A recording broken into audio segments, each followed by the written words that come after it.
hello friends, and also, hello enemies. So this was kind of an unplanned review. This last weekend we tabled at a comic convention, and to our surprise, Spero Toys was there. Savage Crucible was also there, and we had a really good time talking to the guys and getting a look at their products. We'd been familiar with the Savage Crucible and Animal Warriors of the Kingdom lines, but seeing them in person is kind of a whole different ballgame. So we ended up picking up one of the Animal Warriors, and I think in the future we are on the line for more and on the line for a Savage Crucible or two. So yeah, we had kind of been keeping up with this line, at least tangentially. To be honest, in the beginning I wasn't super into it because the main line is mostly like apes and monkeys, and to be honest, monkeys frighten me. I'm afraid of monkeys. I will admit it. I don't know. Something about monkeys, about apes, they just really give me the willies. But they have more than monkeys, and we got a Lynx Man, and he is looking pretty cool. I have not played with this yet, Patrick has, so I'm excited to get it out and see what it's all about. We also got this flyer for the next wave, and I am very interested in this hyena. I said that very strangely, hyena. Yeah, but I'm very interested in it still. I'll pronounce it wrong, but I'll get it. Got this cool sticker, and on the back is a link to the Animal Warriors of the Kingdom webcomic. Check that out. Got a horrid loot crate, and I believe in here is just, like, extra armor or, alternate armor. Yeah, so we got this because I think it looks better with his coloring. Blue and gray look so good together. It's gonna really pop with that orange there, and also there's a bit of purple. But on to the main event. Animal Warriors of the Kingdom Primal Series Lexion. He's a Lynx Man, and you can't go wrong with a Lynx Man. Pretty affordable too, so I'm looking forward to playing around with this guy. Really cool illustration on the side. I love the colors that they're using. The packaging is minimalist, but at the same time engaging, especially with this bright orange background. I like that. So let's get into it. Like I said, I've not had the chance to play around with this. There's something else inside. What is it? It looks like, ooh, it is the hands. Oh, and also here are some autographed postcards from Matt O'Toole that we got at the convention. These do not come in your Spero Toys box. These we just put in there to keep them safe. I like this orange bag. What is that about? How do you get an orange bag? I'm acting like it's like a crown jewel or something, but I mean, I'm sure it's easy to get, but I've never seen one that color. And I've been alive for a while now. Very easily impressed by colored bags, I guess. Even just a literal few seconds of playing around with this guy, he's a lot of fun. He's already got some really cool articulation from what I can see. Very clean sculpt. The paint is minimal, but I believe that's just the style they're going for. Something to mimic the style of the webcomic, kind of cartoony, just stylized. And what paint there is executed really well. I love the spots covering him. I love the transition of his ears from light gray to a darker gray. The bright yellow of his eyes. A cute little nose. And the armor looks super good too. I mean, look at the detail on that chainmail. I do prefer the blue armor from the loot crate we got, but that's just a personal preference because I like the color blue. You guys know that. I also like the mix and matchness of his armor. Kind of adds more visual intrigue, but a nice variation of fur coarseness. You've got thicker fur on areas like the head and the shoulders, and then it's a little bit thinner going down to the arms, the backs, the legs. I do like that variation because that's something that can make or kill a sculpt, is you want to have variation. Not everything is uniform. In some specific cases it is, but variety is the spice of life. Yeah, a lot of fun articulation already. Nice head movement. I like that the neck pivots as well. This pauldron is rubbery, and so is this one, so you can maneuver the arms without much trouble. I will say I really want this guy's mouth to open, but I know that's a whole nother can of worms. That's a whole new problem to solve.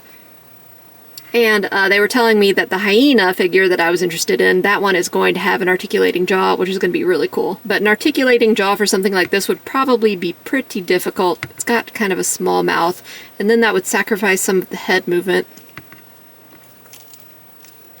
Yeah, bicep swivel.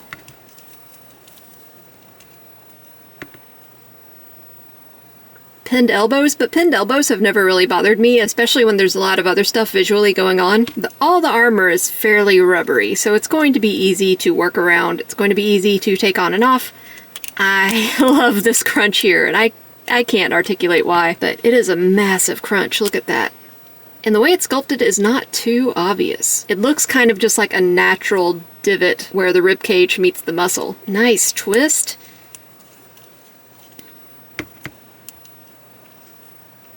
Yeah, this is a lot of fun. Like I said, I'm not into monkeys, but I do like this cat guy. But I might learn to be into monkeys just for the articulation alone. So much good movement. It's all smooth, nothing is loose.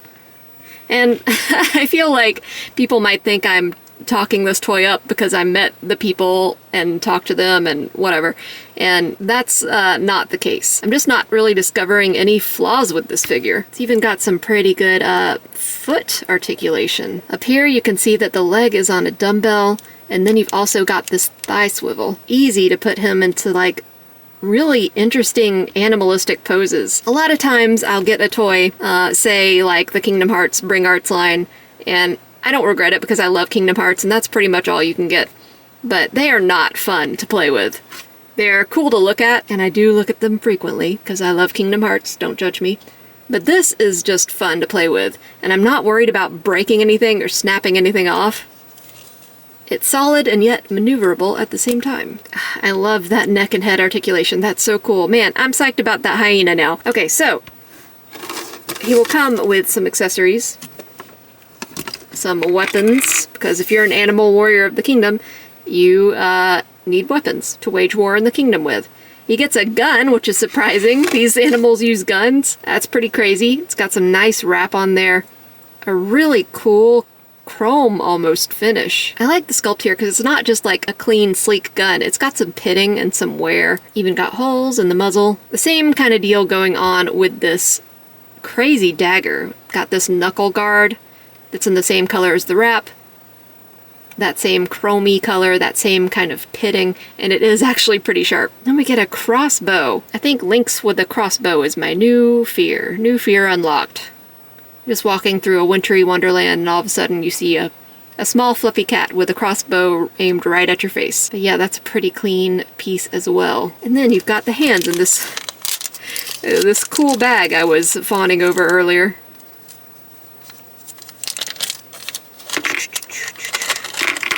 Keep this bag and put things in it. Hands.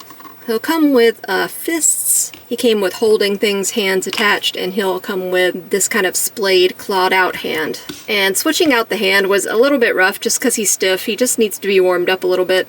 Putting the new one in was easy enough.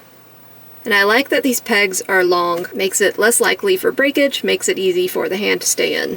The hands are also fairly rubbery, so the weapon goes in with no problem. Looks pretty menacing. I want to put on this alternate armor, but I think I'm going to have to heat his entire body up to do that because you kind of have to disassemble him a little bit. Ooh, already that blue looks so good. He's got 2 pauldrons in this armor set. So yeah, let me go do that. Okay, so it was a bit of an ordeal to switch out the armor parts, and obviously I didn't use all of them, I just used some of them. The main problem I ran into was the feet just did not want to go back onto the body. But that isn't really the fault of the toy. It's me because my fingies are very weak, and obviously eventually we got it. So yeah, he looks pretty striking with that combo of purple, blue, and orange.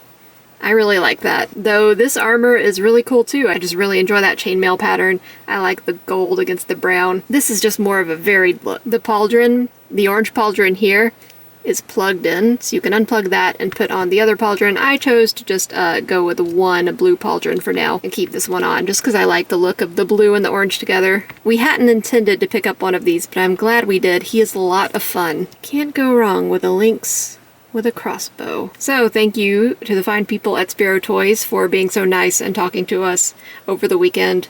The con was kind of a bust. It was okay. Could have been better, but it was nice to talk to them. It was nice to see all their stuff. And as always, likes and subscribes are very much appreciated. Comments are more than welcome, and I will see you guys on the next one.